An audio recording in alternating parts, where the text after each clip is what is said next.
Minha atividade foi sempre em casa e conciliada com essas atividadezinhas que eu assumi de voluntariado, né?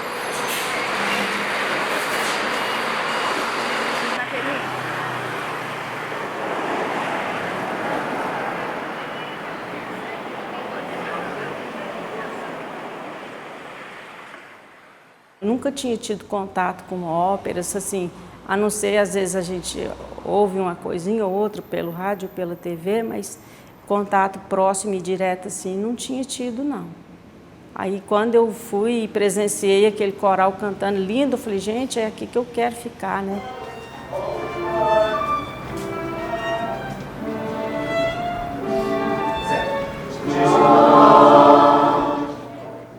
Eu era muito fechadão, aquele nervosismo, assim, andava entrunfado, sofria muita dor de cabeça. Aí procurei os médicos, me deram comprimido controlado, estudava, tive que parar. E aí, conversando com o nosso Ser Supremo, que é Deus, aí tudo fluiu normalmente. O médico que dava a receita, eu sem comprimido, ficou uns 15 dias, e eu sem. Aí, nesse meio prazo, me descobriram para o coral. Tinha um colega cantando uma música de Noel Rosa, e eu pedi para ele, Exalmone, me acompanha nessa música. Eu não esqueço e que teve o seu começo numa festa de São João. Morre hoje sem foguete, sem retrato e sem banquete, sem luar e sem violão. Perto de você me calo, tudo penso, nada falo, tenho medo de chorar. Nunca mais quero teu beijo, mas meu último desejo você não pode negar. E depois que eu passei a participar do coral, sou outra pessoa.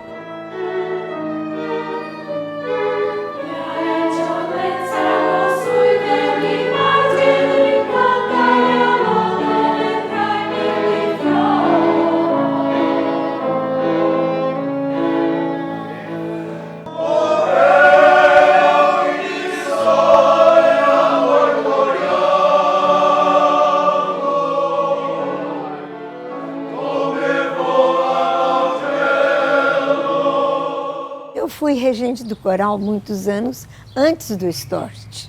Stort me sequenciou, pode até não se falar em coral da Universidade Federal, porque eu, depois que federalizou a universidade, eu nunca fui regente do coral. Eu fui regente do coral da nascente Universidade de Uberlândia.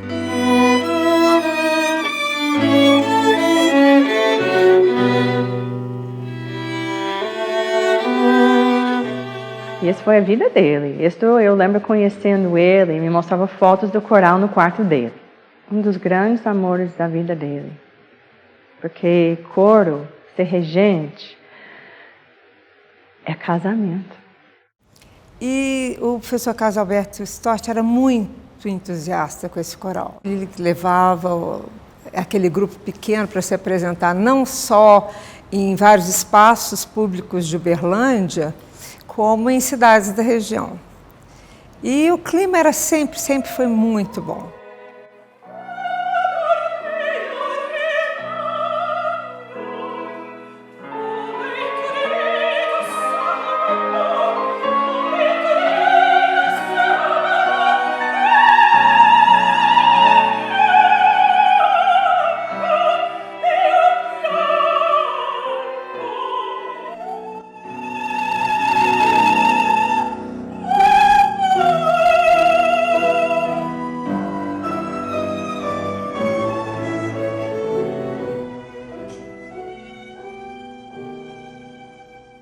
Eu já estudava na faculdade, eu entrei na faculdade em 76, no curso de artes plásticas.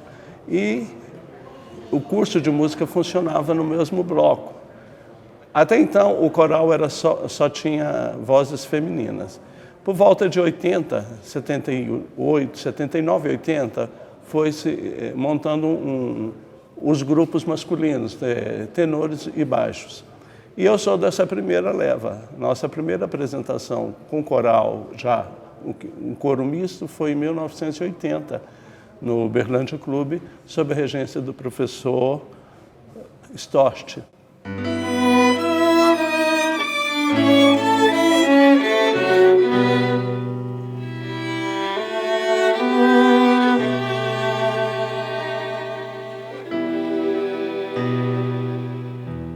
A primeira vez que uma ópera completa foi montada com a professora Edmar como solista, o Flávio Arcioli, tenor conhecido de todos, o Renato Mesmetti, que foi a Cavalaria Rusticana no Teatro Rondon Pacheco. Do Brasil Central, nem Goiânia tinha montado ópera ainda. Uberlândia montou, em 1983. Nós fizemos a primeira ópera, Cavalaria Rusticana, do qual eu tive a honra de ser convidado de ser o solista da ópera. E contracenar na época com Edmar Ferretti. Ela fazia Santuzza, eu fazia o Turido, um par romântico, e foi um grande sucesso a ópera. E daí para frente nós fizemos em 83, essa ópera viajou, foi a Goiânia, foi ao Rio de Janeiro. No Rio de Janeiro foi muito bom, que aí passei a conhecer o mar. Teve muitas pessoas que tinham bela voz, mas apresentava com terno de tergal. Quando eles viram o nosso figurino, que foi, parece que um artista plástico, Hélio Ademir Siqueira e Regiane Paiva, que desenhou, caíram o queixo. E quando cantamos, eles queriam que nós ficasse lá para mais uma apresentação, mas aí como o contrato era só por uma vez.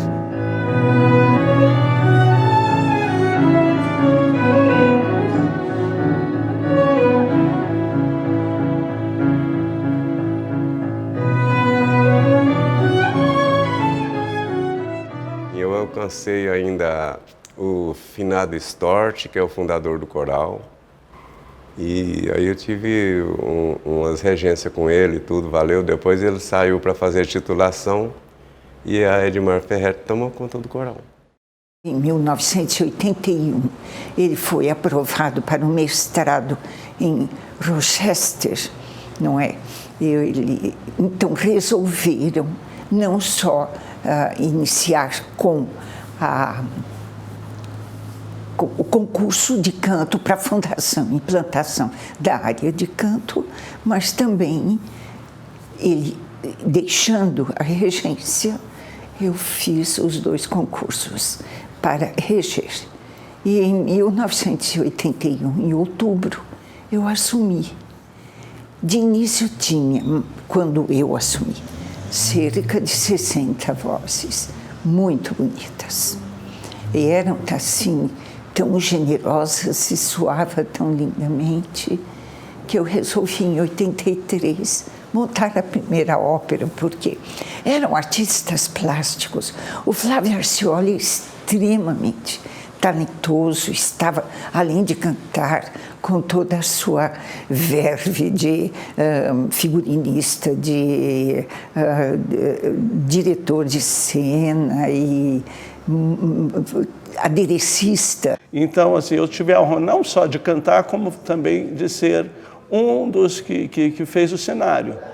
Eu e Luiz Alberto de Souza fizemos o cenário. Primeiros grandes cenários, aqueles cenários à moda antiga, com telões imensos, pintados, e trabalhar num Rondon Pacheco que praticamente não tinha muito objeto de luz. E a gente fez o espetáculo todo. Quem vê as fotos hoje não acredita que aquilo foram feito com 9 spots de luz.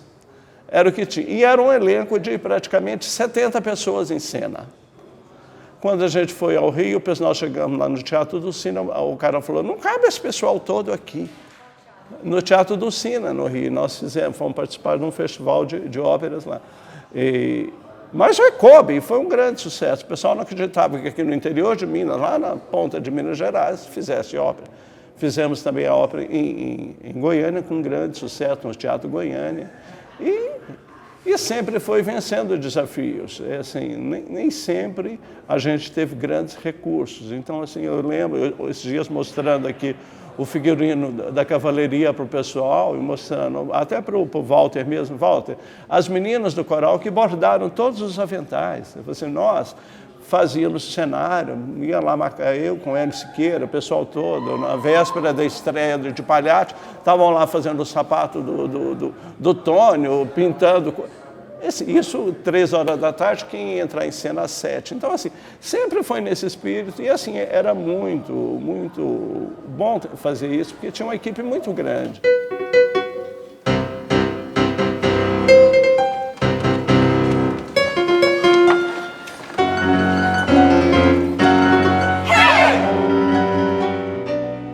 Depois fomos adquirindo. Primeiro foi o arquivo, os figurinos da cavalaria.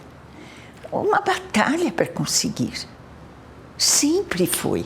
Porque o recurso que nós tínhamos para as montagens de ópera eram recursos mínimos. Jamais o que deveria ser para uma montagem decente. E aí entra o profissionalismo do grupo. São montagens decentes. A partir dali, como eu tenho uma tendência, lá sei, uma característica, um traço de guardar, eu guardo, eu conservo tudo o que for possível. Os figurinos das óperas estão lá. E quando fizemos a nossa primeira Traviata, a Julie Rachel emprestou os vestidos lindíssimos. E ela viu o gosto que nós tínhamos. Tal. Passou-se acho que 1 ano, ou passaram-se 2 anos, ela me deu uns 20 vestidos lindíssimos que estão lá, tudo de renda de primeira linha, renda guipir, tafetá de seda pura, sabe, tudo, mas uma musseline, rendas, bordados inacreditáveis. Agora, eu não vou ficar com isto, né? Não vou. Eu quero para encaminhar. Então, eu dei tudo para o coral.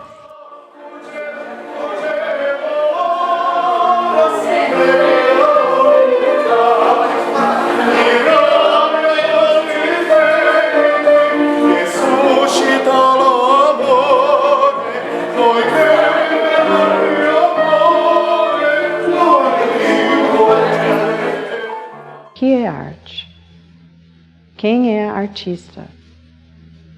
Só porque você estuda música se torna artista?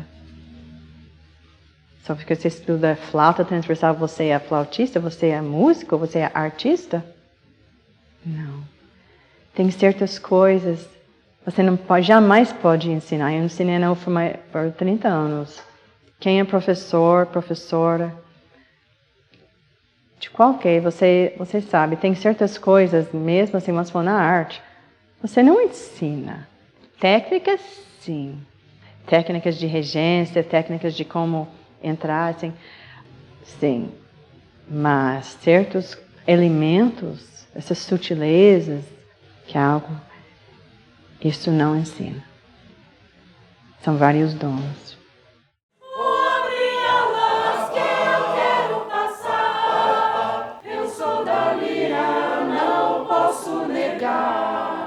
Eu sou da lira, não posso negar. Cobre alas que eu quero dançar. Cobre alas.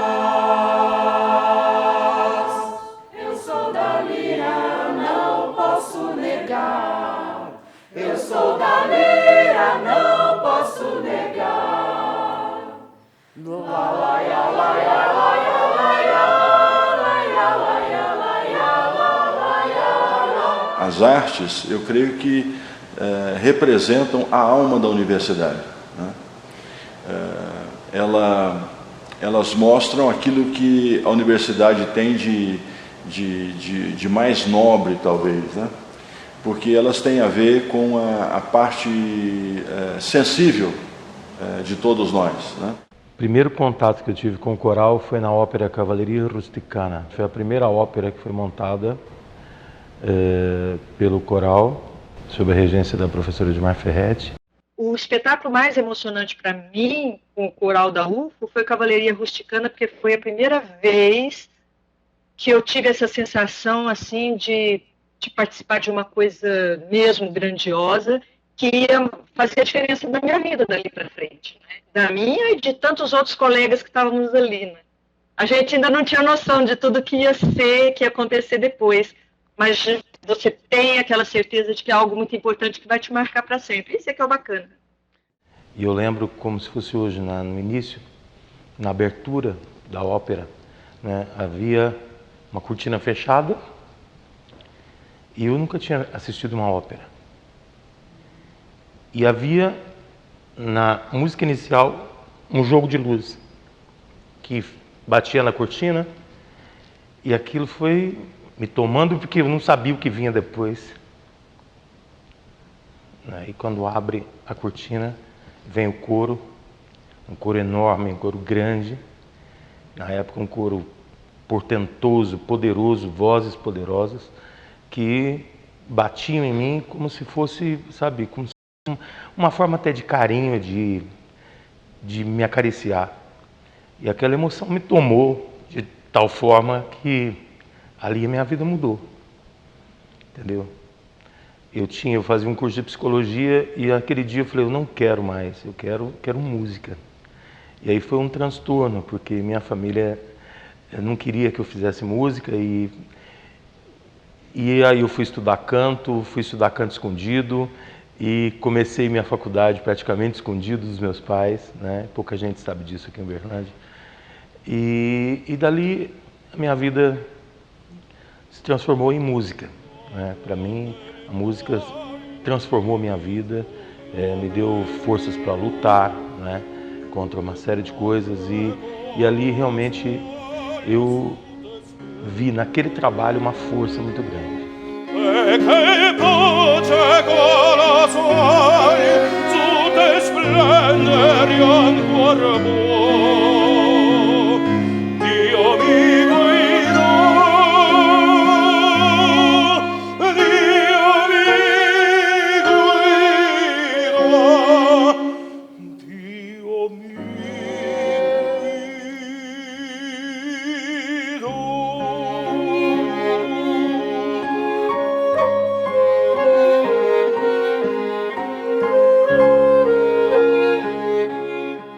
Foi muito emocionante.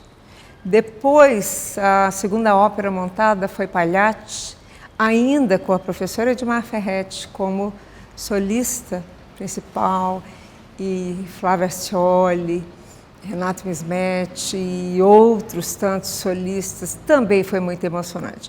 Agora, talvez uma das mais emocionantes tenha sido cantar, vai ser difícil não tocar, e vai ser difícil não me emocionar, sob regência do Camargo Guarnieri.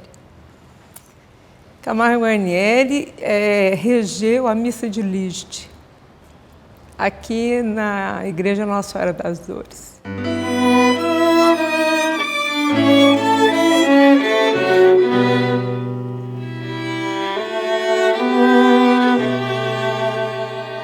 A quarta ópera foi Pedro Malazarte, essa que o maestro Camargo Guarnieri assistiu na plateia, lotado. Foi a primeira ópera feita em português, porque o texto em português é o libreto é do Mário de Andrade. E Mário de Andrade foi o mentor de Camargo Guarnieri. Depois nós saímos para jantar e eu ouvi isso. Ele gostou muito. E ele disse para o protagonista, que é o barítono Renato Mismetti, que com certeza Mário de Andrade teria gostado muito da concepção cênica que ele deu para o personagem, para o Malazarte. Se você perfizer verificar, fizer um balanço do que nós fizemos nestes 40 anos e das obras excepcionais que nós apresentamos à comunidade, porque nenhuma foi obra de valor ínfimo. Todas elas têm um grande valor artístico, cultural, não só como música popular, mas também como música clássica, erudita, né? Difícil.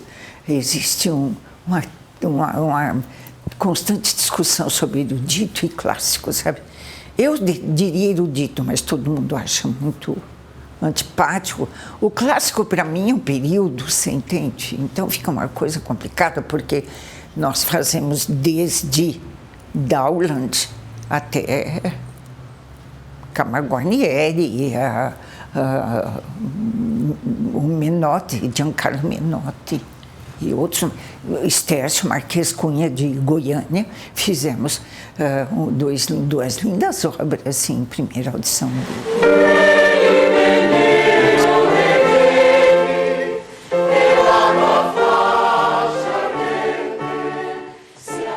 A ópera Suor Angélica. Suor Angélica é de Puccini.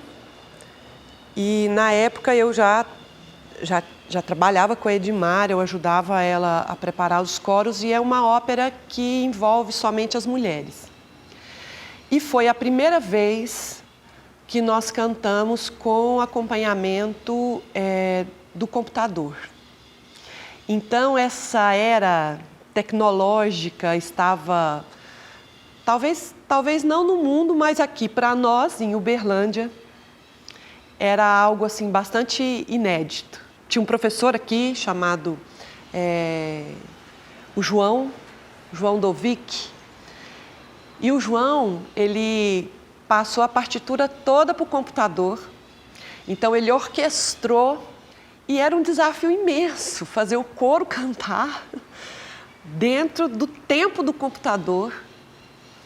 Na época eu tive a oportunidade de fazer uma récita como Suor Angélica, que Edmar tinha me dado essa oportunidade de cantar um papel principal, e foi desafiador.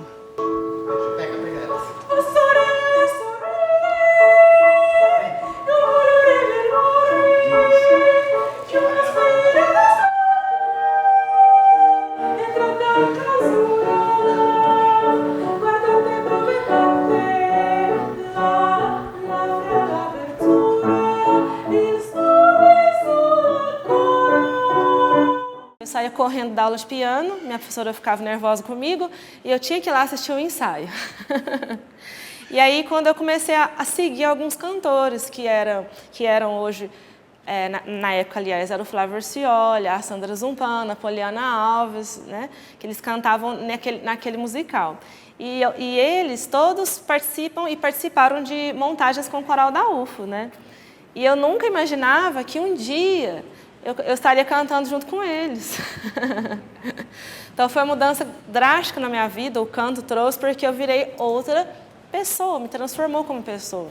E igual o Edmar montou o espetáculo Ópera Através dos Tempos, foi minha primeira atuação como solista, e eu tive a oportunidade de cantar junto com a Sandra Zumpano e com a Poliana Alves.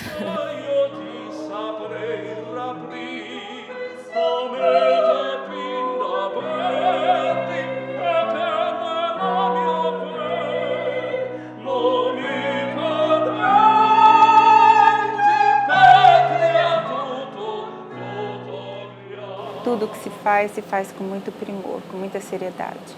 Toda a vida foi assim, toda a vida foi assim. Nada, né? Desde o início. Desde o começo. Tudo muito bem feito. Olha, vamos cantar em alemão. Ah, tá bom assim? Não está bom assim. Pode ser que na plateia tenha alguém que saiba alemão. Então, o que a gente aprendeu muito no coral é o seguinte: você vai cantar no barzinho, cante bem, faça bem aquilo que você faz. Eu não falo línguas, mas o coral exige também que a gente cante repertórios em idiomas diversos, né?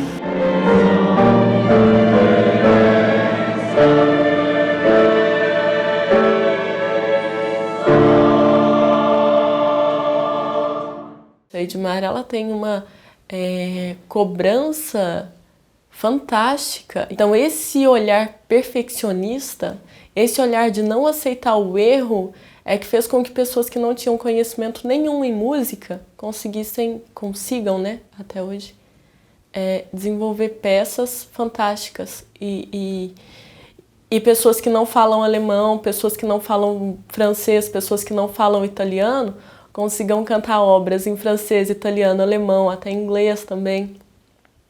De forma claro que tem erros, né? Até corais profissionais têm erros também. Mas de forma de a gente já receber elogios de pessoas, puxa, a gente praticamente não conseguiu perceber o erro no idioma.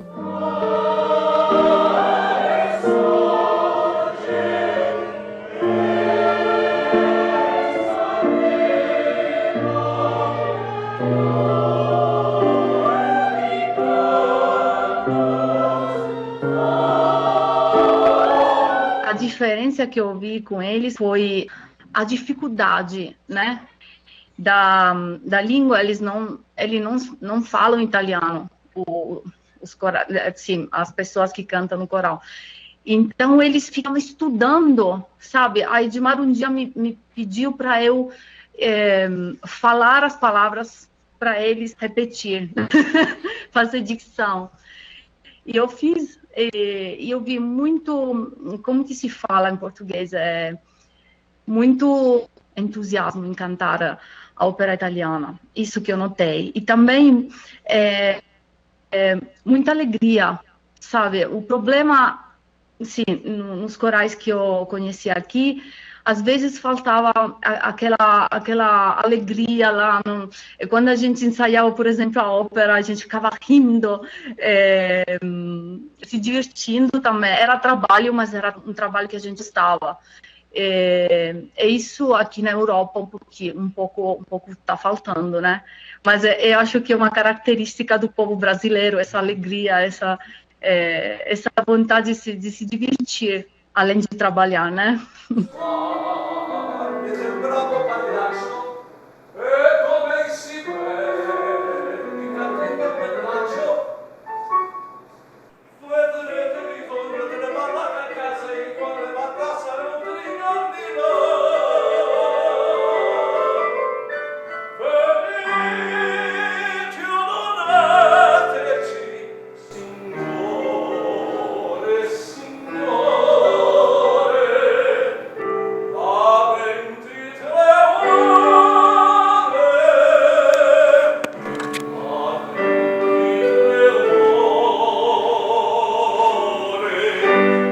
Eu conheço a professora Edmar Ferretti já há muitos anos, né? Nos anos 80, no Municipal de São Paulo, fazendo Galo de Ouro, né? Sempre foi uma soprano preferida do Guarnieri, enfim. Então eu já conhecia. E o Cleito, vindo me conhecendo, falou: olha, Walter, você não gostaria de dirigir o espetáculo de 40 anos, que é a comemoração de 40 anos do coral da universidade? Eu falei: beleza, vamos embora, vamos fazer, né? Eu adoro fazer ópera, que é o meu trabalho. E foi muito bom. Aí estou aqui, estou muito contente, viu? Eu fiquei até surpreso com a qualidade e o entusiasmo do pessoal, que mesmo que não seja profissional, eles são muito esforçados e muito atirados na cena. No fim, vira uma grande brincadeira de criança com eles, né? Eles ficam todos felizes, ali você fala que vai repetir a cena, eles adoram, vamos fazer de novo, que beleza. Muitos corais profissionais com que eu já trabalhei, você fala, vamos repetir, você vê aquele pessoal fazendo, ai, de novo. Não, aqui é sempre uma boa vontade. Não, tá muito...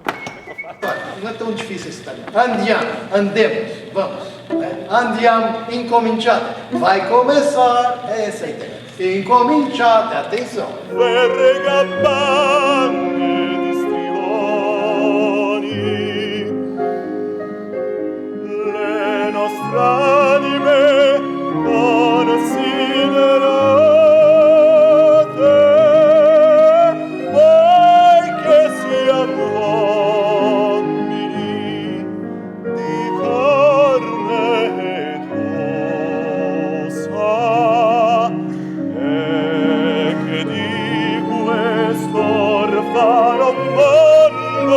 Al pari di voi che incomincia.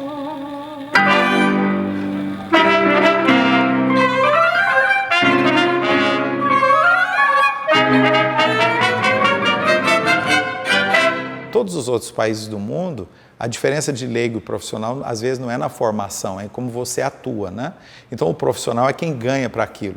O amador tem, às vezes, a mesma formação, mas ele tem uma outra profissão e trabalha amando a música, né? Então, quando a gente diz que é um coro amador, às vezes as pessoas pensam, Então, você vê, o corpo principal do coro da UFA ao longo desses anos tem sido aqueles que amam a música, né? Que a gente poderia chamar de amador nesse sentido. Mas a garra, o empenho com que eles fazem as coisas, né? Isso os nivela as pessoas que poderiam se considerar profissionais. Então, no Brasil, a gente atingir 40 anos de grupo, lutando contra todas essas dificuldades e fazendo música com essa qualidade, realmente é um troféu que eles merecem, é um grande mérito. O que vocês estão seguros com a parte, vocês precisam passar? Aqui dá problema de respiração. Tá bom?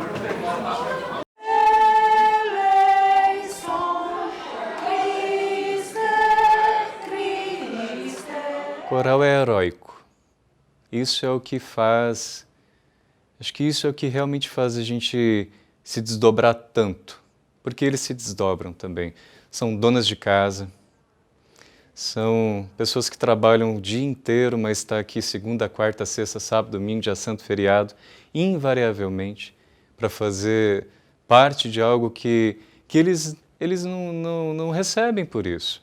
E é tão interessante porque você chega e eles estão prontos, já estão cantando sem ler a partitura, porque tem um trabalho feito pelo Jofre, tem um trabalho feito pelo Edmar muito sério, com um comprometimento que é muito raro. É raro encontrar isso no interior.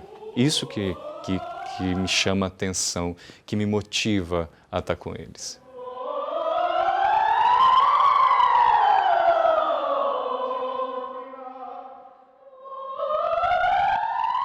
Eu fazia faculdade de música, atualmente eu tranquei o curso, mas continuo no coral cantando, que é o que eu realmente gosto de fazer. Minha rotina mudou, né? Tive que fazer algumas adaptações com o trabalho, meu trabalho convencional, para poder estar nos ensaios. Eu não me vejo sem o coral. E por se chamar coral da UFO, muita gente acha que ele não é acessível e que tem que saber ler música. Não tem que saber ler música. É preferível que saiba e que tenha uma base mínima.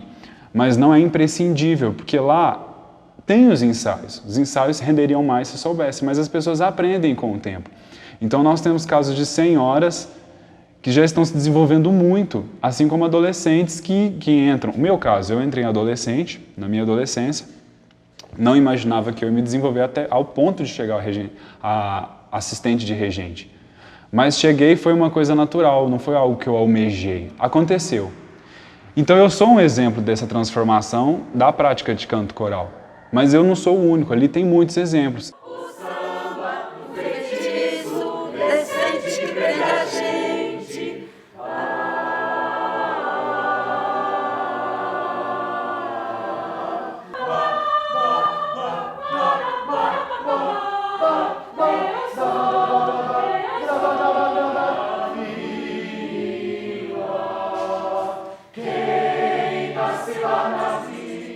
Eu entrei para ter essa experiência com canto lírico, que é uma coisa muito forte do coral da UFA aqui em Uberlândia.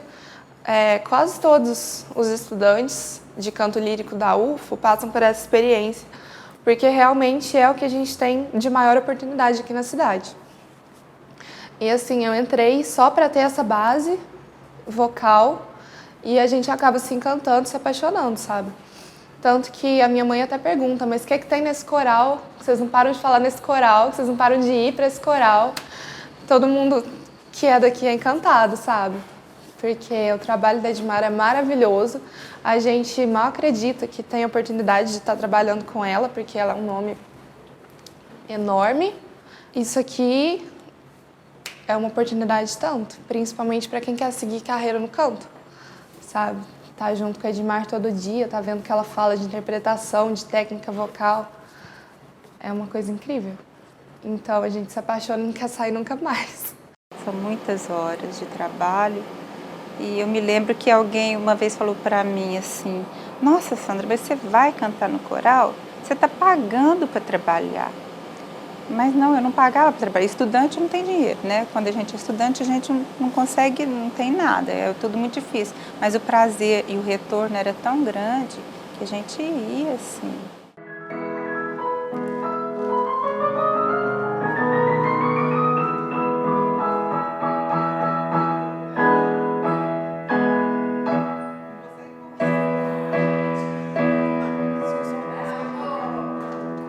Mas eu acredito que a classe política poderia valorizar mais, dar mais incentivo, porque são 40 anos, né, de Uberlândia e 40 anos praticamente que se mendiga apoio para que isso não morra, e não morreu até hoje. Claro que a universidade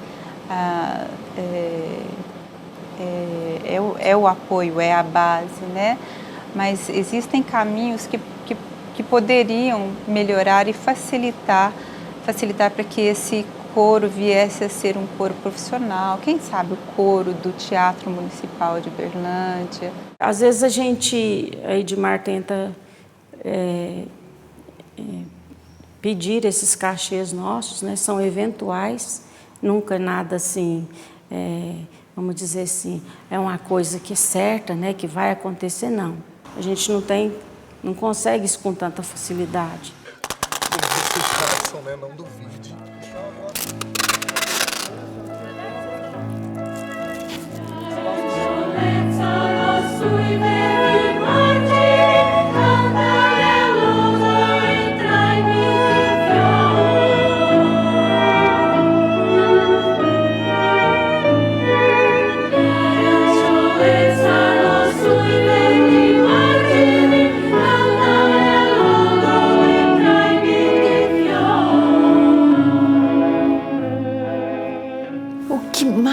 Me preocupa realmente é a institucionalização do grupo, sem o qual é difícil motivá-los, sabe? Você também motiva, não é? Com elogios, maravilha. Mas os incentivos, por exemplo, conseguimos este ano uma sede. Mas ela é uma sede esporádica. Ela está na Duque de Caxias. Você sabe que é um prédio antiquíssimo e que tem muitos problemas de estrutura. Às vezes não tinha sala disponível, não é? Então era muito difícil. Agora, estabelecido aqui, essa foi a primeira grande conquista. E eu acredito que a segunda é uma remuneração que seja simbólica. Mas antigamente a gente tinha que tirar do bolso para trazer o pessoal de periferia que não tinha dinheiro, para pegar um passe, para vir de ônibus para aprender a cantar, sorver arte. Então, não sei, eu acho que institucionalizando, você tem uma voz mais forte. Será? Não sei. Agora, que nós temos a nossa grande força é a comunidade, não só acadêmica, quanto a comunidade uberlandense, isso nós temos. Aí, tendo-se esta verba determinada, distribui-se pelo ano com todos os trâmites necessários, não é? Caso contrário, é cruel.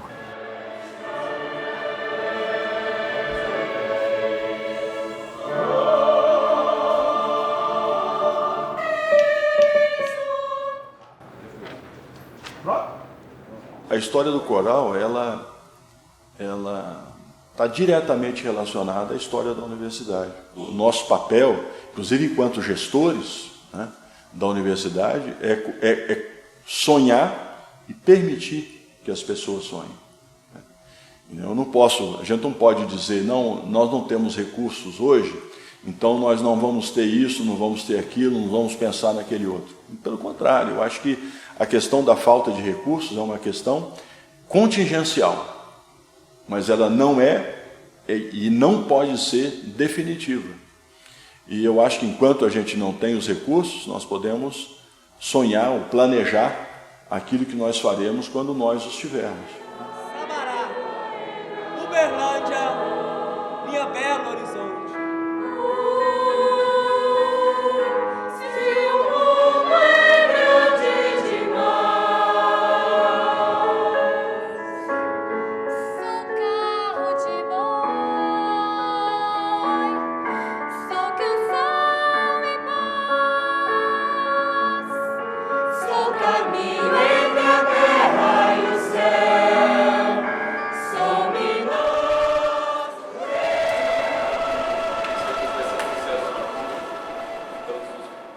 Para comemorar os 40 anos do coral, a Edmar e o coral, né, pensaram em construir um novo espetáculo sendo gerado a partir de fragmentos das vivências anteriores, das canções que o coro já havia feito. E, então, um exercício duplo, na verdade. Primeiro, de gerar essa ideia, gerar musicalmente também essa ideia, que era um outro desafio, né? E, a partir daí, disso montado, ela convidou, e aí o título foi até uma sugestão minha, que passasse a chamar Uma Ópera aos 40, né? Porque é simbólico esse nome, é como se a vida começasse aos 40 novamente. Então, talvez um outro momento para o coro. E a partir disso foram convidados o maestro, solistas, um diretor cênico, né, que está vindo de fora. E aí nessa junção a gente fez umas discussões do que seria viável, possível, pensando no espaço onde o cenário vai ser montado, pensando que há possibilidade de viagens, que deveria ser um cenário flexível, fácil de ser montado em qualquer lugar, assim, né? Uma coisa muito boa de poder trabalhar com a Edmar e o coral, a partir do momento que tudo foi um pouco construído coletivamente, ela sempre aceita as ideias, que é uma coisa muito bacana, assim, né? Então, é produtivo nisso e serve para também fazer um contraponto pela escassez, muitas vezes, da verba. Muitas vezes a gente não tem o dinheiro, o material adequado, o tempo é curto, mas, assim, essa amplitude que ela dá e acaba sendo uma troca muito rica justamente por isso.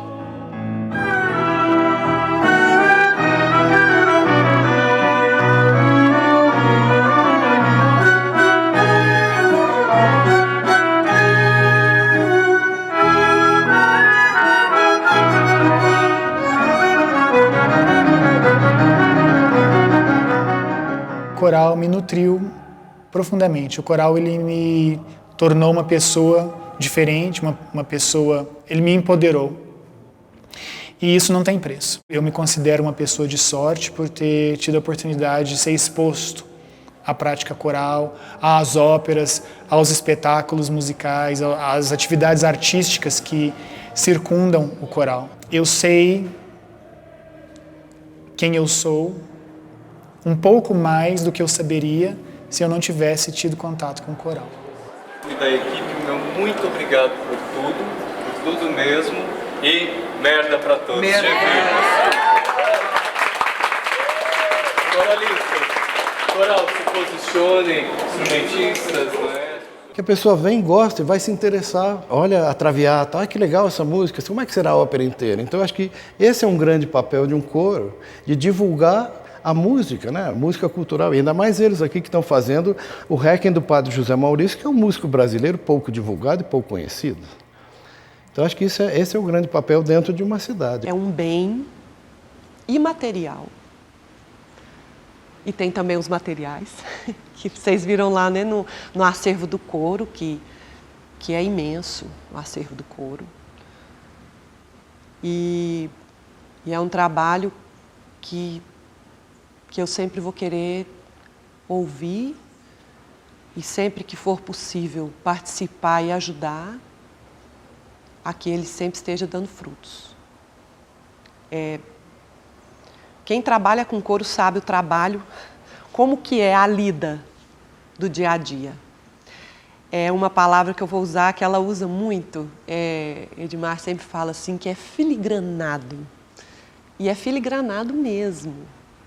Porque você tem que entrar nos meandros da partitura, porque você fazer um trabalho solo, ali você mesma lê, você mesmo canta, você sabe interpretar, você está lendo o texto. Com um coro, fazer um coro realmente interpretar e viver aquilo é muito mais difícil. Você entra na cabeça de mais de 30 pessoas, né, 40 pessoas, para fazê-los entender como que é o sentimento que contém ali naquela página, para fazer aquela música ganhar vida. Porque a música escrita numa página é uma folha, né? Então, que ela nasça dali, cada vez que ela sair daquele papel, ela vai sair diferente, e cada vez que ela sai diferente, a intenção é de que saia melhor. É isso. E ópera, inclusive, te dá... Por exemplo, você vai assistir a Traviata, você vai querer saber... vamos ver a ópera, Giuseppe Verdi compôs. Mas o Giuseppe Verdi se inspirou no Alexandre Dumas, né, que é o autor da Dama das Camélias. Vou querer ler esse livro também. Então você percebe como isso abre um leque?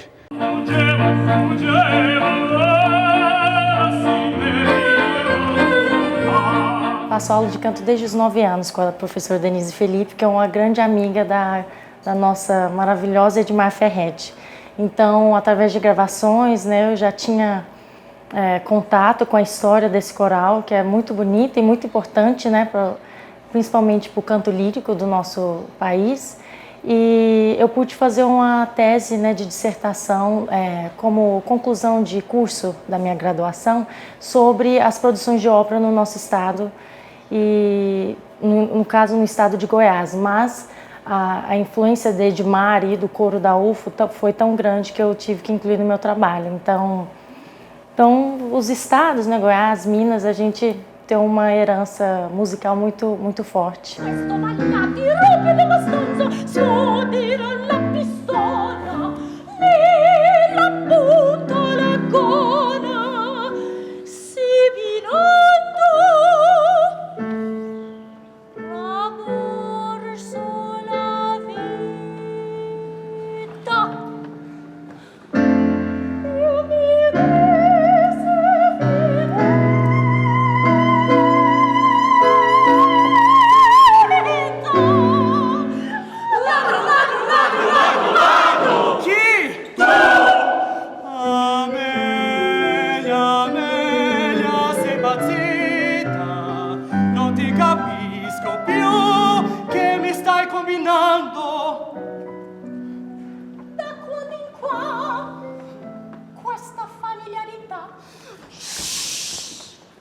Fui me envolvendo cada vez mais com o coral.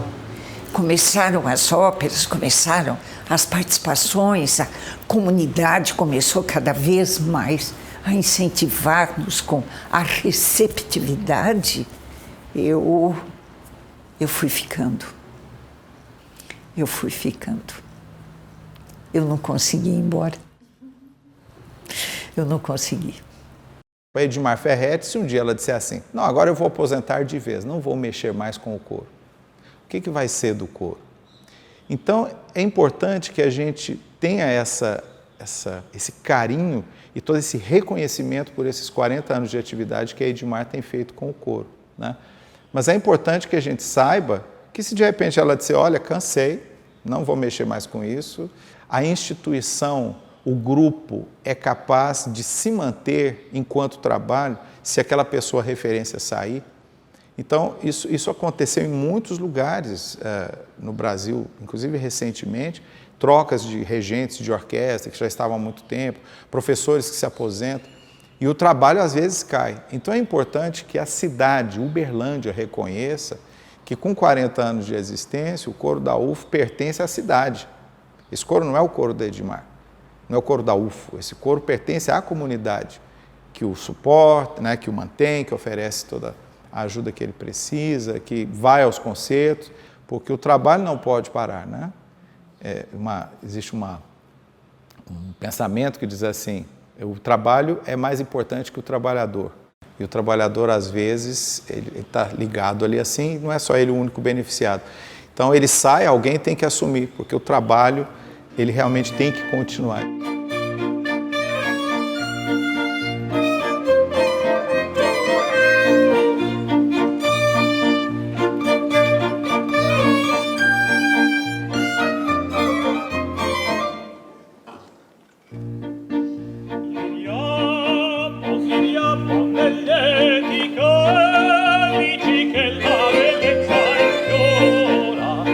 La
sempre nas vésperas, quando eu estou enlouquecida, porque esse é o termo, eu estou enlouquecida, eu estou um vórtice, nem sei, viu? Enlouquecida. Eu digo, meu Deus, onde eu estava com a minha cabeça? Eu não preciso disto. Eu nunca deveria ter começado isto, porque isso não vai dar certo. Dá-se a apresentação. Estou eu lá sentada, olhando, dizendo assim, precisa consertar isso da próxima vez, consertar aquilo. Aí eu digo, mas você não tem jeito, você não tem vergonha, você não tem solução. Como? Não disse que ia parar? Agora está querendo consertar a própria, já está prevendo o próximo. É isso. É isso que me segurou muitíssimo. É a responsabilidade, aquela vontade que eles têm e que você pode atender. Como você vai negar, podendo, o atendimento de uma súplica? Me fale. Eu ainda não aprendi isso com meus 81 anos de idade. Não aprendi. Hoje mesmo eu já estava pensando, estou querendo montar 2 óperas no ano que vem, porque eu estava dando aula para uma menina com uma voz muito bonita que poderia fazer uma linda Norina. Mas a Norina significa uma ópera com vários atores e cantores, entendeu? E aí o Walter, antes de ir para nós temos o ano que vem que montarmos uma ópera inteira. Eu sugiro L'Elisir d'amore di Donizetti. Pronto. Aí eu não largo. Aí eu já fico pensando, o que é que eu tenho que fazer agora? É isto. Qual é o primeiro passo? E o segundo? E o terceiro? Eu não tenho solução. Não tenho.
Mi accordan di parlare